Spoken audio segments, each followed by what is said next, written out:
Action. বছর একটা পার হয়ে গেল, বিদেশ গেছে গায়ে এখনো ফোন দিল না। কে খায় কি না খায়, কেমনে চলবো কেমনে না চলবো কিছু বুঝতেছি না। একটা ফোন দিয়ে দেখি। ঠিক আছে, শুটে যাবো। ঠিক আছে, আপনি আপনি আপনার জায়গায় যান। বছর একটা পার হয়ে মানে গেল, বছর একটা পার হয়ে গেল, বিদেশ গেছে গা, ফোন পর্যন্ত দেওয়া নাই।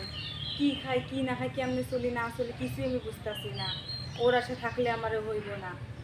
তার একটা ফোন দিয়ে দিবি, দিয়ে খোলা থাকে যদি ফোনটাও বন্ধ পাইতাছি। কি এইস করি কি না করি, কেমনে চলি না চলি, কি খাই না খাই তাও খোঁজ খবর নিতেছে না। প্রতিদিনকে এই শাক ভাত কিনলে কি ভাল লাগে? আমার তো নিজের তো একটা ভবিষ্যৎ আছে।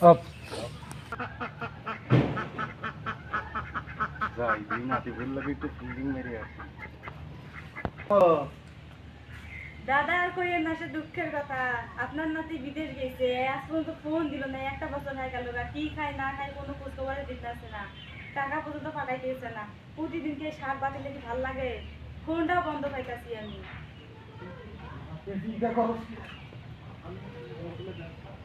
আমার বিশাল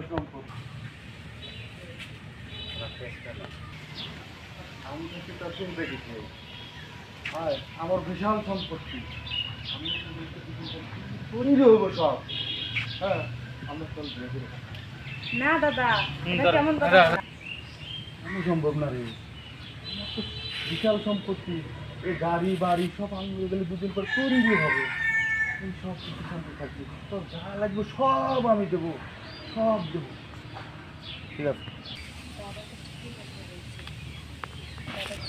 না, দাদা ঠিকই কথা বলছে। হয়তো বিদেশ গেছে, ওরা তো থাকলে হইব।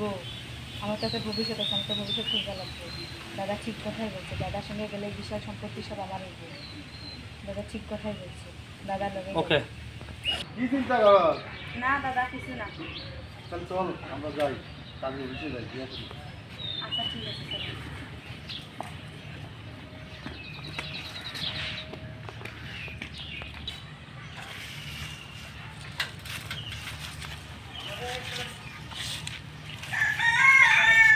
যান। পিছনে দাঁড়া দাঁড়া দাঁড়া।